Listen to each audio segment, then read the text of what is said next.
Virtual Learning Network presents. This session on nonverbal communication is brought to you by Virtual Learning Network, a part of PCTI Group. Today we are discussing nonverbal communication. Nonverbal communication is the process of communication through sending and receiving wordless cues between people. Communication is the activity of conveying information through the exchange of thoughts, messages, or information as by speech, visual signals, writing, or behavior.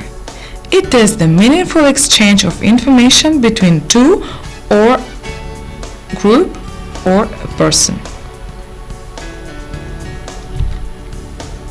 One definition of communication is any act by which one person gives to or perceives information from another person about that person's needs, desires, perceptions, knowledge, or affective states. Communication may be intentional or unintentional, may involve conventional or unconventional signals, may take linguistic or non-linguistic forms, and may occur through spoken or other modes. Some commonly observed modes of communication are reading, writing, speaking, listening, and nonverbal communication. Today we are discussing nonverbal communication in details. Nonverbal communication represents 2/3 of all communication.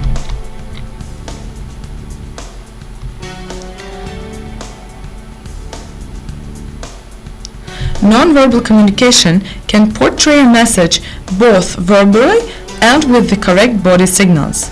Messages can be communicated through gestures and touch, body language or posture, physical distance, facial expressions, and eye contact, which are all types of nonverbal communication. Speech contains nonverbal elements known as paralanguage, including voice quantity, rate, pitch, volume, and speaking style. Nonverbal communication represents 2/3 of all communication. Nonverbal communication can portray a message both verbally and with the correct body signals. Body signals comprise physical features, conscious and unconscious gestures and signals, and the meditation of personal space. The wrong message can be established if the body language conveyed does not match a verbal message. Nonverbal communication strengthens the first impression in common situations like attracting a partner or in a business interview. Impressions are on average formed within the first 4 seconds of contact. Over 65% of the social meaning of messages we send to others are communicated non-verbally. Types of non-verbal communication. There are body language or kinesics, clothing or artifactual communication, voice or paralanguage, space, distance or proxemics factors, color, time or chronomics, touch or haptics.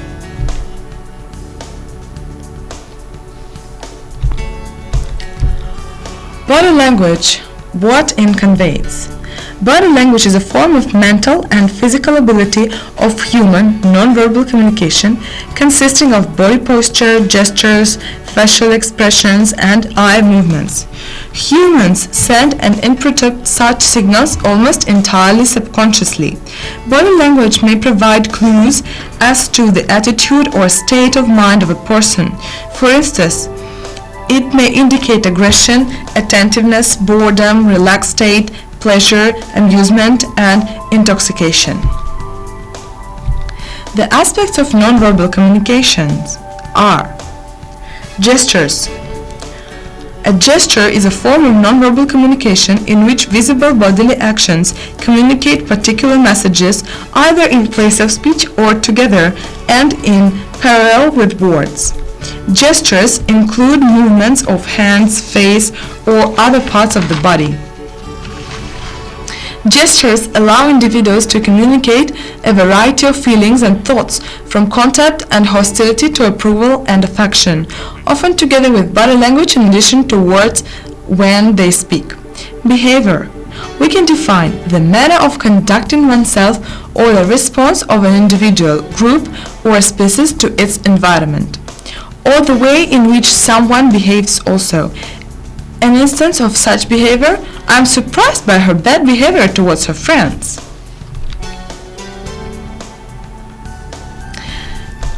Another aspect of body language is emotion. Emotion is the generic term for subjective conscious experience that is characterized primarily by psychological expressions, biological reactions, and mental states. The physiology of emotion is closely linked to arousal of the nervous system, with various states and strength of arousal relating, apparently, to particular emotions.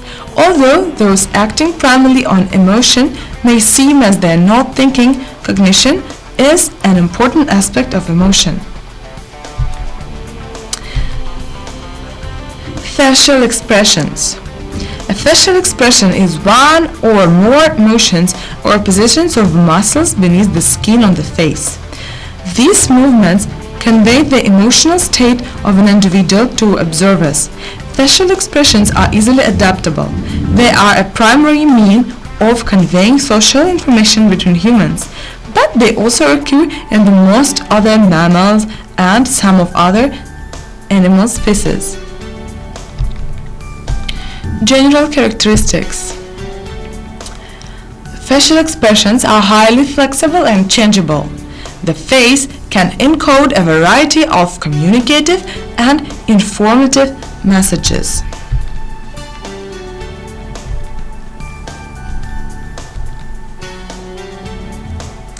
Smiling.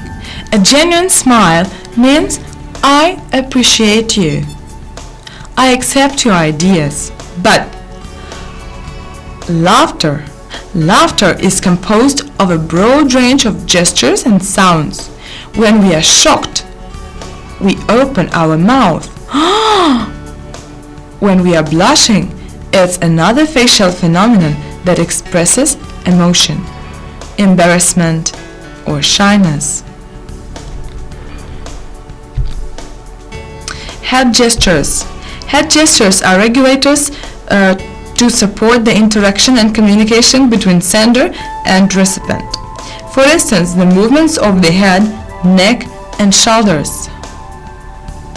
You can nod, saying that you agree, and you can shake your head, saying that you do not agree. Fingers. Fingers describe the state of mind. For instance, they represent a psychological need, such as biting fingernails when nervous.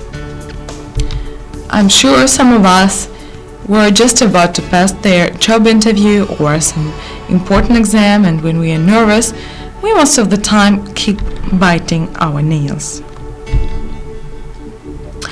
Walking gesture denotes that how much we are active and what attitude we carry. For example, hand in pockets or on hips while walking are the negative gesture.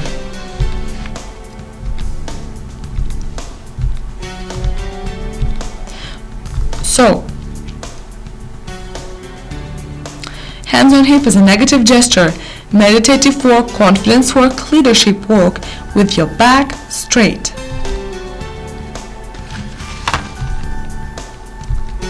Eyes. Eye contact is an important aspect of nonverbal communication. In interpersonal interaction, it serves three main purposes. For instance, to give and receive feedback. Looking at someone, let them know that the receiver is concentrating on the content of their speech. For example, we look straight in the eye to get some attention. We gaze in order to perceive the expression of others.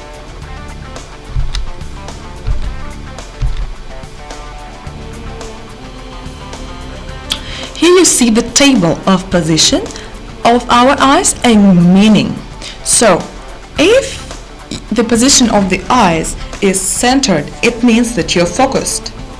If you're gazing up, you are thinking. If you are gazing down, you feel ashamed. If you gaze on any of the sides, you feel guilty. If you're wondering, you are disinterested or very bored.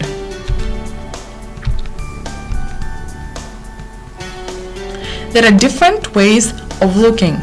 Sidelong glance is referred to as a stolen look. Blank stare depicts boredom. Sparkling eyes are an attribute of those who have magnetic personalities. The hands. Nervous or jittery person shows restless hands. Clenched hands often shows frustration. All we know when we are in the theater or in a concert or in the movie, we always give an applause, we always give a clap. Limp hands show boredom. The arms. When the arms are crossed, they form a barrier to an impending threat. It means that you're not open for communication. Arms behind the back is resorted by those who's experiencing an inner conflict inside yourself. Neck stroke and signals suspicion. The legs. Two forms of posture have been identified, opened and closed, which may reflect an individual's degree of confidence. For example, someone seated in a closed position might have his/her arms folded, legs crossed, or be positioned at a slight angle from the person with whom they are interacting. In an open posture, you might expect to see someone directly facing you with hands apart of the arm of the chair. An open posture can be used to communicate openness or interest in someone and a readiness to listen to, whereas the closed posture might simply discomfort or disinterest the person.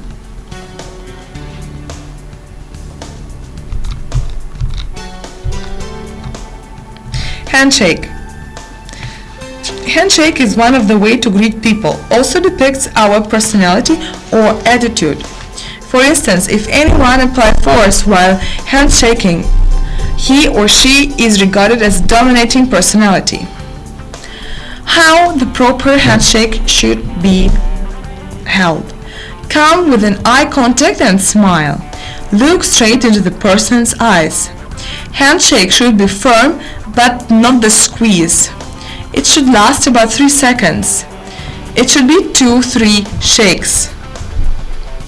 Also, grab a palm of the person, the head of the person, fully.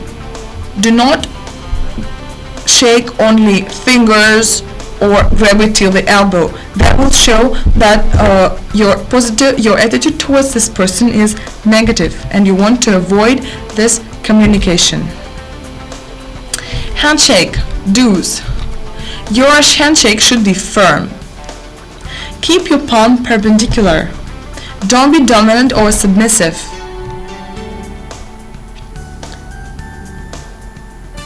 Now, don't make your handshake pull like in this picture. Pull-in handshake shows that you don't want to approach the person.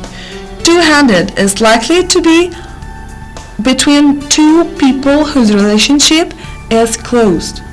Thumb touching is also unacceptable. Finger squeezing.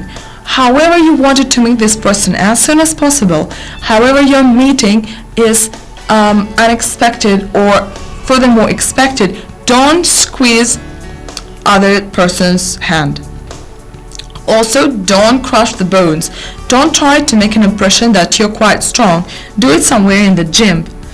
Also, limp fish. Yeah, grab person's hand with self-confidence. It should be firm. Color communication.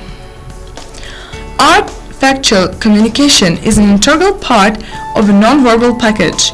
It includes the use of personal adornments such as clothing, jewelry, makeup, hairstyles, beards. People are apt to make inferences about us based on the way we dress.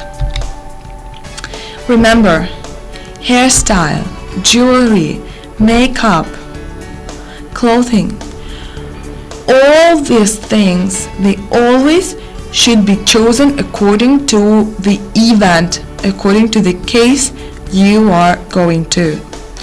Obviously, if you have a job interview, you won't wear any jewelry, or you will wear some decent, very elegant jewelry. Your clothing style would be very formal, some formal suit, trousers and jacket, and formal white or blue shirt. Your makeup also won't be attractive, won't be evening makeup or makeup for a party. Your hairstyle will also be quite decent and formal. Of course, if you're going for a party, then you are free to make your choice. If you're going for a meeting with your parents or your parents-in-law, then you also should be conscious about the way you look. Proxemics, including the treatment of space and territory, influence interaction and help define the communication experience. Proxemics can be defined as the interrelated observation and theories of man's use of space as a specialized elaboration of culture. You should always treat your space. Never forget that 45 centimeters, this is the intimate space, and you should never ever try to be inside of it or cross it somehow, especially with the person you are not very well acquainted. Personal space is very close to intimate space and also should be reached only by close people, which is about 1.2 or 1.5 meters.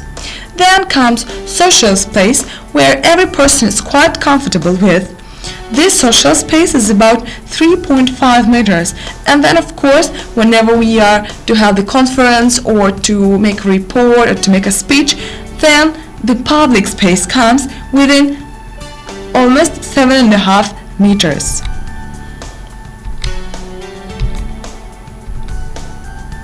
I hope you enjoyed the session and you found out a lot of aspects of nonverbal communication of yours to work at.